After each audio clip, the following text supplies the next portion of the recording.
bismillaahir rahmaanir rahiim galab wanaagsan halkani waa xogbaahyaha ciyaaraha barnaamijkeena galabta waxaynu ku soo qaadan doonaa wararkii ugu dambeeyay ee suuqa kaliibsiga ciyaartoyda fadlan haddii aad ku cusub tahay channelka subscribe inoo saar muuqaalkana like inoo dheh mahadsanid aynu ku bilaabnay ciyaaryahankii hore ee kooxda Manchester United Dimitri Berbatov ayaa kula taliyay kooxdiisa United in ay u dhaqaaqdo khadka dhexe ee kooxda Leeds iyo xulka wadankaasi Ingiriiska Calvin Phillips ayaa ka mid ah ciyaartoyda ugu bandhiga fiican Euro 2020 isagoona xulkiisa wadankaasi England ka caawiyay inay u soo gudbaan finaalaha tartankaasi waxaana bandhigiisa xilli ciyaareedkan si wacan oo la dhacay weeraryahankii hore ee kooxda Manchester United Dimitri Berbatov ciyaaryahankan qadka dhexe ayaa muhiim u ahaa tababarihiisa kooxda kubadda cagta ee Leeds Marcelo Bielsa isagoo oo ka mid ahaa xidigaha ugu muhiimsan ee 11 ciyaartooy ee garoonka u soo gashay kooxda xil ciyaareedkoodii ugu horeeyay ay ku soo laabteen horyaalka Premier League Phillips ayaa mar kale awoodiisa muujiyay ciyaartii semifinalka ee 2 gool ay kaga adkaadeen xulka Denmark ayuu yiri Berbatov oo la hadlayay Petfire sida ay soo xigtay jariirada The Mirror waxa uu ka mid yahay ciyaartooyda ugu wanaagsan tartanka waxaana dheereen waqtiga ciyaaryahankani ka hayaami doono kooxda Leeds si uu ugu biro koox weyn ayuu hadalkiisa raaciyay Dimitri Berbatov waxa laga soo gudbin doonaa dalabyo tartanka kadib waxa uu u dheelayaa si ay ka muuqato weyni iyo deganaan waxaan u jeedaa inuu yaqaan marka ay tahay in kubadda la orday in kale ayuu hadalkiisa sii raaciyay Berbatov waxaan jeclaan lahaa inaan ku arko kooxda Manchester United Phillips ayaa xilli ciyaareedkan iib ahayn iyadoo kooxda Leeds United ay horay u tilmaamtay inaysan qorsheynaynin in ay aqbasho wax dalab ah oo laga soo gudbiyay ciyaaryahankeeda waxaana sidoo kale wakiilka ciyaaryahankani uu horay u shaaciyay in xidigani uu ku sii nagaan doono kooxda kubadda cagta ee Leeds United 25 jirkan ayaa la tilmaamayaa inuu ku faraxsan yahay joogida garoonka Elland Road waxaana heshiiskiisa u dhacaya sanadka 2024 dhanka kalena kooxaha Atlanta iyo AC Milan ayaa lagu soo waramayaa in ay ka shaqeynayaan in ay isku bedeshaan laba ciyaartooy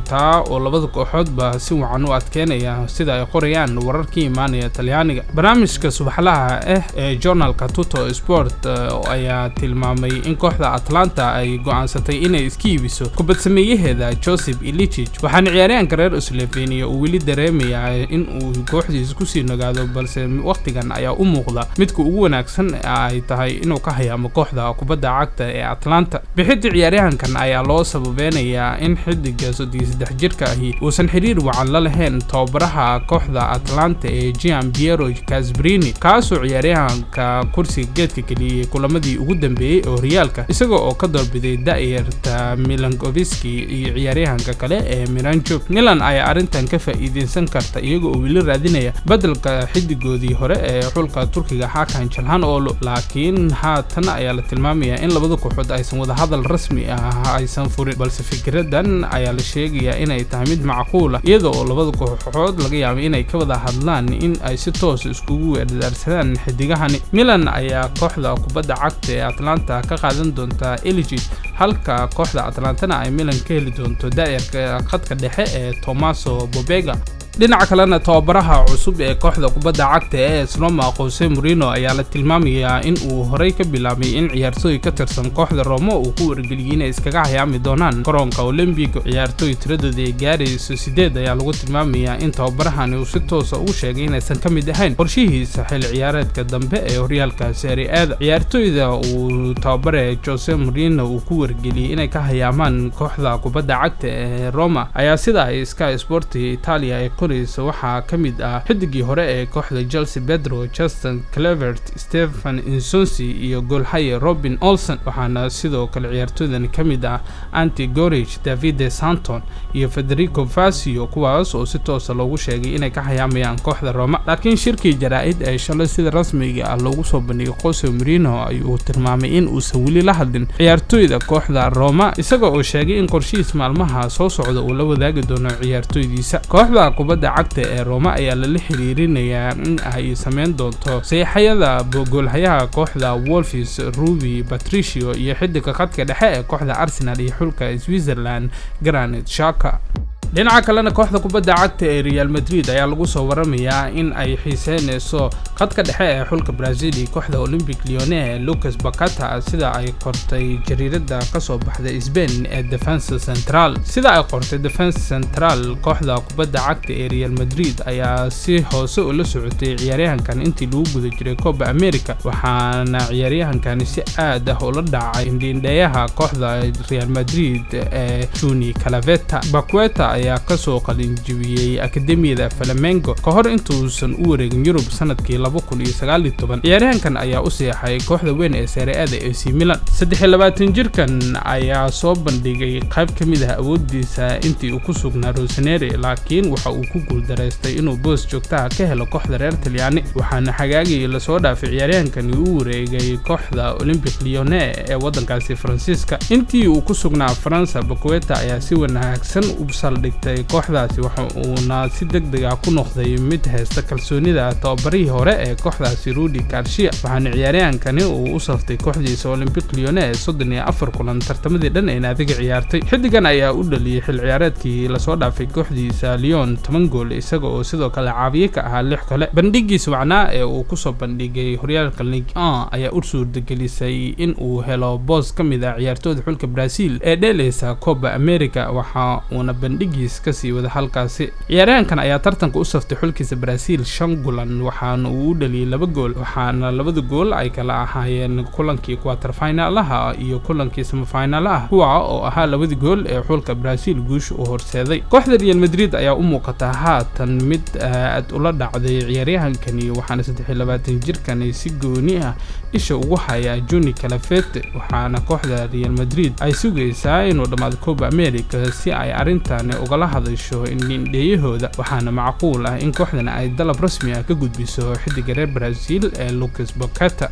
isla Real Madrid wararkeena ayaan ku jirnaanay kooxda kubadda cagta ee Madrid ayaa go'aansatay inaysan sameeynin wax saxiix ah oo bedel u noqonaya daaficida xulka France Raphael Varane haddii uu ka hayaamo kooxdaasi. sida ay qorayso jariirada ABC, kooxda Madrid ayaa awal qorsheynaysay in ay midkood u dhaqaaqdo daafaca xulka qaranka France iyo kooxda Sevilla Jules Koundé iyo ciyaaryahanka xulka Spain kooxda Villarreal Pau Torres, balse kooxda ayaa ugu dambeyn aan ku gaartay in aysan labada ciyaaryahan midkood u dhaqaaqin oo xil ciyaareedka ay ku dhameystaan xidigahooda Militao, Alaba, Nacho iyo mid ka mid ah Vallejo, Gasti iyo Gila haddii uu ka hayaamo garoonka Bernabeu xidiga reer Faransa ee Varane. ciyaaryahanka reer Faransa ayaa u muuqda mid go'aansaday inuu iska diido dalabyada uga imaanaya kooxda Real Madrid, waxa uuna macquul ah inuu ku biiro kooxda kubadda cagta ee Manchester United. ciyaaryahankan ayaa si fari ah kaga hayaami doona kooxda kubadda cagta ee Real Madrid haddii uu ku sii nagaado xil ciyaareedkan uu heshiis cusub saxiixan, balse Madrid ayaa u muuqata mid go'aansanaysa in ciyaaryahankani ay lacag ku hesho haddii uu diido dalabkooda cusub ay u soo bandhigayaan marka uu ka soo laabto fasaxa. Varane ayaa ka mid ah ciyaartooyda ugu wanaagsan ee kooxda Real Madrid, waxaana bixitaankiisa ay problem ku abuuri doontaa kooxda Madrid haddii aysan wax bedel ah la imaanin. Militao, Nacho ayaa muujiyay qiimahooda xil ciyaareedkii la soo dhaafay, halka Alba uu yahay mid ka mid ah daafacyada ugu wanaagsan caalamka sanadihii ugu dambeeyay, balse ku tiirsanaanshaha ciyaartooydani ayaa su'aal la gelinayaa in Real Madrid ay xil ciyaareedka dambe si wacan ku dhameysan doonto. dhanka kalena sida ay qortay 90 minutes, kooxda kubadda cagta ee Tottenham ayaa rajo wacan ka qabta in ay heshiis cusub ka saxiixato weeraryahankeeda Heung-min Son. kooxda Kooriyaanka weerarka ka ciyaara ayaa mustaqbalkiisa shaki la gelinayay kadib weeraryahanka naadigaasi ee Harry Kane oo la tilmaamay in sanadkan uu isaga hayaami doono kooxda kubadda cagta ee Tottenham. xidiga reer Kooriya ayaa mustaqbalkiisa naadiga ku xireeyay mustaqbalka Harry Kane, waxaana la tilmaamayaa haddii weeraryahanka reer England uu ka hayaamo kooxda Tottenham in xidiganani uu kooxda ka codsan doono in la fasaxo si uu isagana ugu guuleysto koobab.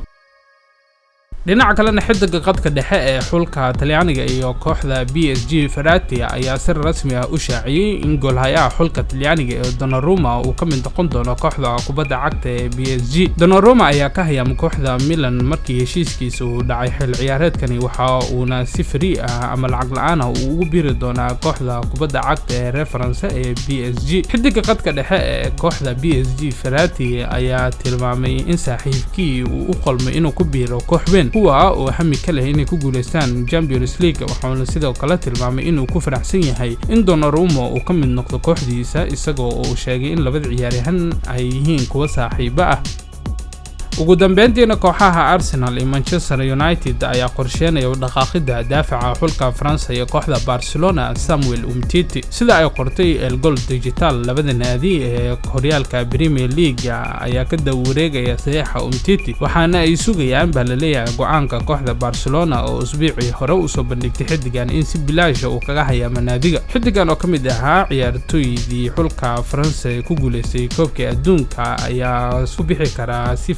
markii naadiga kubadda cagta ee Barcelona ay la kulantay dhaqaale xumi. kooxda Barcelona ayaa dhowr ciyaartooy uu ka mid yahay Samuel Umtiti isbuucii hore u soo bandhigtay go'aanka ah in ay naadiga ka hayaami doonaan si bilaash ah, balse waxaa tilmaamaya in xidigan uu go'aankaasi ka soo horjeestay isaga oo diyaar u ah in uu dhameysto heshiiskiisa garoonka Camp Nou. barnaamijkeeni galabtana waa inaga intaa.